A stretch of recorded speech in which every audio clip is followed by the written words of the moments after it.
মনোহর পড়ে যাবো, বয়স হয়েছে, ছাড়ো পড়ে যাবো। কাল অত রাত্রে ফিরলেন, এখন হয়তো আবার দৌড়তে হবে। সকাল সকাল ঘুম থেকে উঠে একটা খারাপ খবর শুনবেন। সময়টা ভালো যাচ্ছে না রাজাবাবু। সময় নেই, একদম হাতে সময় নেই, দেরি করা যাবে না কিন্তু, আর মাত্র কয়েকটা ঘন্টা। মনোজ, তুই একবার আলমারিটা হাতড়ে দেখ, আমি এদিকটা দেখছি।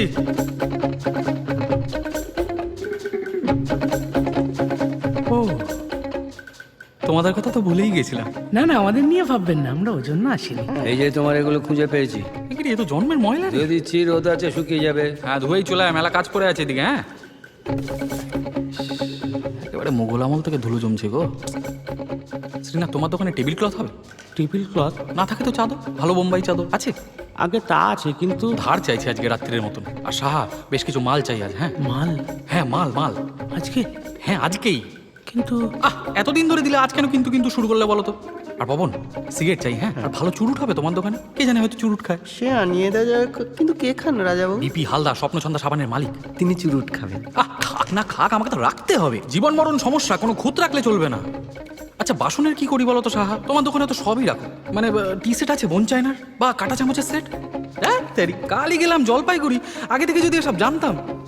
এখন এই পাড়া গায়ে সন্ধ্যেবেলা কোথায় কি জোগাড় করি বলো দেখি।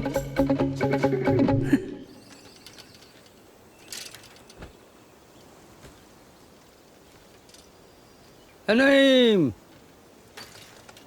বলো। দাঁড়া দাঁড়া দাঁড়া,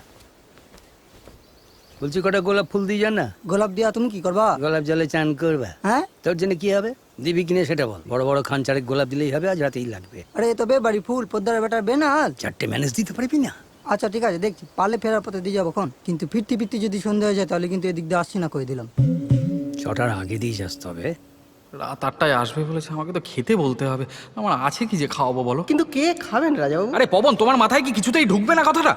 খাবেন হালদার সাহেব, বিপি হালদার। খাবেন কি খাবেন না তিনিই জানেন। রাত 8টার সময় আসছেন কলকাতা থেকে নিজের গাড়িতে, আবার আজ রাতেই রওনা দেবেন। খেতে না বললে হয় বলো?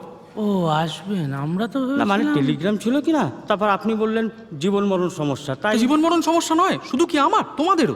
হ্যাঁ, সব একসঙ্গে শোধ হয়ে যাবে সাহা, যদি একবার লেগে যায়। শুধু ঠাট্টা বজায় রাখতে হবে, একেবারে জমিদারি ঠাট, রাজার বংশ রাজা, যাতে ভেবে না বসে যে ঠেকায় পড়ে বাড়ি বেঁচে দিচ্ছি। ও, বাড়ি দেখতে আসছেন?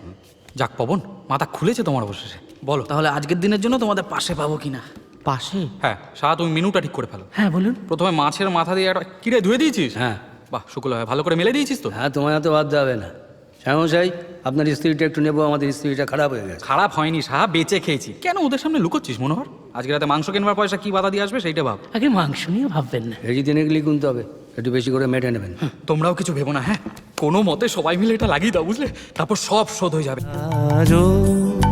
সাজাও সাজাও